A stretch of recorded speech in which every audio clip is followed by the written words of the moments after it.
রাকসু নির্বাচনে আজ চূড়ান্ত প্রার্থী তালিকা দেয়া হবে। এরপরই প্রচারণায় নামবেন প্রার্থীরা। যদিও এরই মধ্যে প্রার্থী তালিকা থেকে একজন ভিপি সহ মোট 14 জন প্রার্থীতা প্রত্যাহার করেছেন। দর্শক, এই বিষয়ে আরো খবর আমরা জানবো। রাজশাহী থেকে যোগ দিচ্ছেন আমাদের সহকর্মী আবরার শাইর। আবরার, চূড়ান্ত প্রার্থী তালিকা আজ কখন নাগাদ দিতে পারে জানতে পেরেছেন কিনা, সবকিছু মিলে আমাদের জানাবেন। কিছুক্ষণ আগে আসলে এই রাকসু ভবনের যে ফটক সেটি খোলা হয়েছে। এখনো কোনো নির্বাচন কমিশন কিংবা নির্বাচন কমিশনে যারা রয়েছেন সদস্যরা তারাও কিন্তু এসে পৌঁছাননি। ফলে আদতে কখন এই চূড়ান্ত প্রার্থী তালিকা দেয়া হবে সেটি এখনো নিশ্চিত নয়।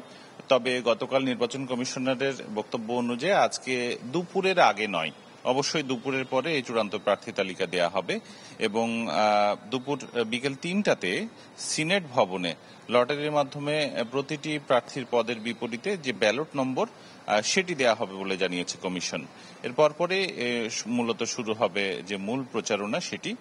আর গতকালকে আমরা শুরুতে একজন ভিপির কথা শুনেছিলাম, পরে আমরা জেনেছি যে মোট 2 জন ভিপি প্রার্থী, যাদের মধ্যে একজন ছাত্র দলের ভিপি প্রার্থী রয়েছিলেন, তিনি প্যানেলের বাইরে গিয়ে মনোনয়ন তুলেছিলেন।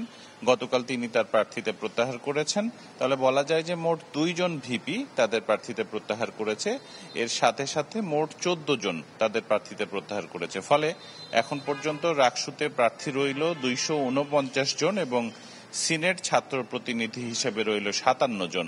আর হল সংসদে গতকাল পর্যন্ত আমরা কতজন প্রার্থীতে প্রত্যাহার করেছে সেই খবরটি পাইনি। আজকে হয়তো নির্বাচন কমিশন আমাদেরকে জানিয়ে দেবে। তবে 17টি হলে 603 জন প্রার্থী মনোনয়ন জমা দিয়েছিলেন। এখন কতজন প্রত্যাহার করেছেন সেটির হিসেবটি আজকে পাওয়া যাবে।